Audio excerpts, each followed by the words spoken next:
In this video, we will present how Hume facilitates the navigation of your knowledge graph with styling, grouping, and computed attributes. We begin with a crime scene report that we want to investigate. We see in its description that it mentions a car, as well as an injured person, Alva Conkle, whom we also see in the graph. We can see that the color of the person node is green. This usually notifies us of his status as clear. This means that for now, he is not considered a risk in our investigation, and we have set a specific rule for this in Styles. We can take a look at the rules for each type of node from the Styles tab. For example, we have set a rule that if a person has a known date of death, their icon will change to a tombstone and their color to black. In the Styles tab, we can also set which caption to have below the node. For example, we could add the NHS number. We are interested in seeing if that crime report is somehow connected to the terrorist organization that we have been investigating. We run a saved action to accomplish that. As a result, we get a path connecting the two nodes in a preview panel. We select to expand it on the canvas. As a perpetrator, we get Jessica Kelly, but this node appears differently from Alva Conkle in multiple ways. Each of these differences visualizes a specific attribute of a person node. If we look closely, we can see her status is risk, hence the red color. She is a criminal, and therefore the red dot. Her criminal risk score is 100, indicated by the number on the top left. The last two are computed attributes. These are properties that are calculated on visualization level and exist only in Hume. Here, for example, we define a simple computed attribute that tags a person connected to a crime as a criminal. In turn, the criminal risk score shows the percentage of connections that are criminals or returns 100 if that node is a criminal. So we have used these computed attributes to create styles that help us identify them directly on the canvas. For example, the red dot on the bottom right when a person is a criminal. Let's quickly create a new style rule from scratch for the criminal risk score.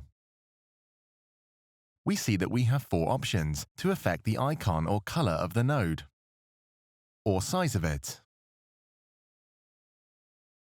add a badge to it, or a donut. Let's do that. It requires a numerical value, so it only allows us to add one of these attributes. We select the criminal risk score. Its max is 100, and we simply select the color and we are done. We can now see it around the nodes corresponding to their criminal risk. Let's expand the network of Jessica Kelly and the ISIS organization. We see a few nodes with different styles, some blue, some gold, some with red dots, and some without. These styles show us valuable information for each node without having to check them one by one. Since we now have more nodes on our visualization, we can try to group them.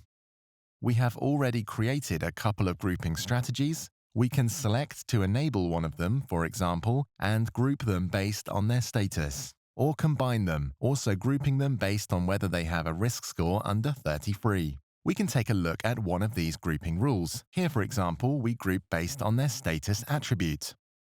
And we can see that we can define more complicated logic easily by adding conditions such as grouping people below 18 years old.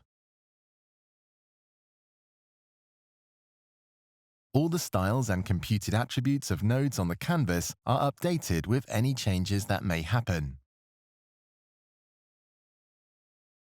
For example, if we connect Alva to Jessica through an action, which also updates his status, we can see that his node is immediately turned to red, representing its new risk status.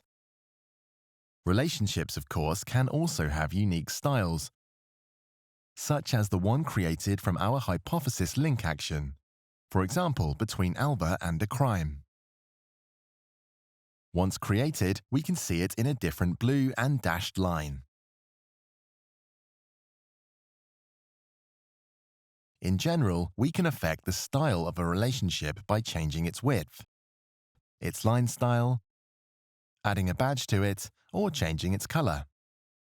So we gave you a brief insight of the capabilities of styling and how they can analyze your data much quicker, by allowing you to have a clear view of a node as soon as it appears on the canvas.